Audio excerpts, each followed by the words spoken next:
ভোটের পরই রাজ্য পুলিশের রদবদল, পূর্ব মেদিনীপুরের এসডিপিও বদল। পূর্ব মেদিনীপুরের এসডিপিও হচ্ছেন দিবাকর দাস, এসডিপিও বদল মিনাখা এবং হাওড়া গ্রামীণেরও। ভোটের পরই রাজ্য পুলিশের রদবদল। সুতপা সেন জানাবেন বিস্তারিত। আমাদের প্রতিনিধি আমাদের সঙ্গেই রয়েছে টেলিফোন লাইনে। সুতপা, দেখো, তুমি জানো যে পূর্ব মেদিনীপুরের যে দুটো লোকসভা কেন্দ্র কাঁথি এবং তমলুক, দুটোতেই কিন্তু তৃণমূল কংগ্রেসের পরাজয় হয়েছে এবং দুটো কেন্দ্রই কিন্তু 2019 সালে তৃণমূল কংগ্রেসের ছিল এবং সেখানে এবারে বিজেপি জয়ী হয়েছে।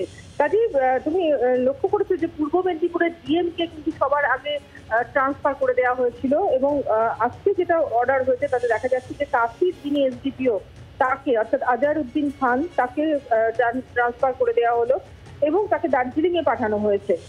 ডেপুটি পুলিশ সুপার হিসেবে তাকে দার্জিলিং এ পাঠিয়ে দেওয়া হয়েছে। অন্যদিকে পূর্ব মেদিনীপুরের এসডিপিও হিসেবে নিয়ে আসা হয়েছে জয়েন্ট অ্যাসিস্ট্যান্ট ডিরেক্টর আইবিতে ছিলেন শ্রী দিবাকর দাস, তাকে করা হয়েছে কাঁথির এসডিপিও। অর্থাৎ বুঝতেই পারছো যে বরাবরই কিন্তু যে পূর্ব মেদিনীপুরের যে রেজাল্ট, সেই রেজাল্টের প্রভাব পড়ছে নিঃসন্দেহে বলা যায় এবং সেই কারণেই কিন্তু এই এসডিপিও বদল এমনটা কিন্তু বলা যাচ্ছে। এছাড়াও কিন্তু কাঁথির মিনাখা এবং হাওড়া গ্রামীণের এসডিপিওকেও বদল করা হয়েছে।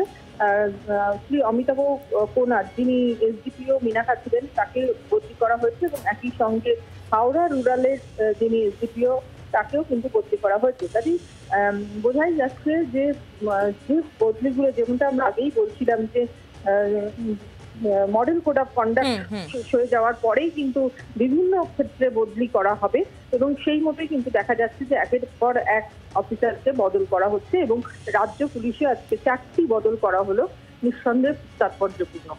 ধন্যবাদ সুতপা। সুতপা সেন আমাদের প্রতিনিধি ছিলেন আমাদের সঙ্গে। এসডিপিও বদল পূর্ব মেদিনীপুর, মিনাখা এবং হাওড়া গ্রামীণে। ভোটের পরেই রাজ্য পুলিশের রদবদল।